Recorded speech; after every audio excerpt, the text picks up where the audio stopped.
আছেন সবাই? আজকে আমি নিম পাতা ভাজি করব, আলুর সাথে মাখাবো।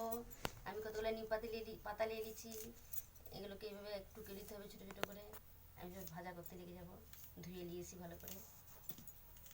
আমি এখানে একটা আলু সিদ্ধ করে নিয়েছি আর এখানে একটা পেঁয়াজ আর লঙ্কা ভেজে নেব। আমি সরষের তেল দিয়ে দেবো কিছুটা জিরা গুঁড়া, এই গোটা জিরা আর লঙ্কাটা ভেঙে দেবো, তারপরে ভাজা হয়ে যাবে তাহলে পেঁয়াজটা। খুব একটা ভাজা করবো না, হালকা করে ভেজে নেবো, জালটা কম দিয়ে। এবারে আমি তুলে দেবো।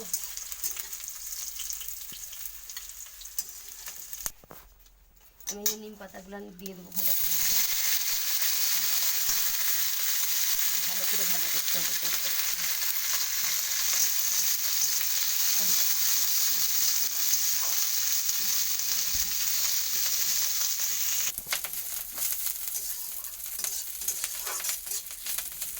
ভালো করে ভাজা করতে হবে।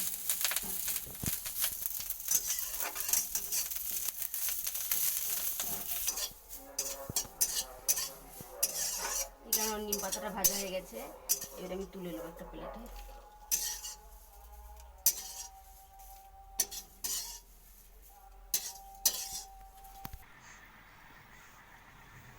নিম পাতাটায় আমি কিছুটা নুন দিয়ে দেবো আর ভালো করে ছোট্ট ছোট্ট করে কুচি নেবো।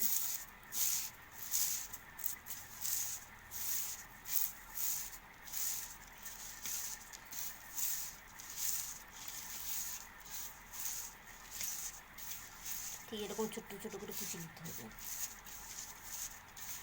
কি সুন্দর ছোটো ছোটো করে কুচানো হয়ে গেছে। আর এই গায়ে যে লঙ্কাটা আর পেঁয়াজটা দিয়ে রেখেছিলো, লঙ্কাটাকেও কুচি দেবো। আর পেঁয়াজের যে তেলটা, ভাজা তেলটা, এটাই দেবো। নতুন করে আর কাঁচা তেল দেবো যাতে।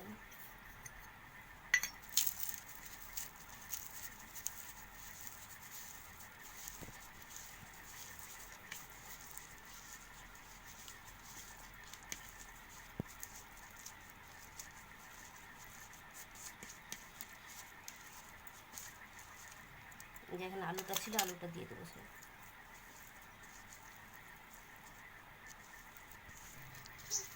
আমি এর থেকে কিছুটা নিম পাতা তুলে রেখেছি, অনেকটা তিতা হয়ে যাবে, অনেকটা নিম পাতা হয়ে গেছে।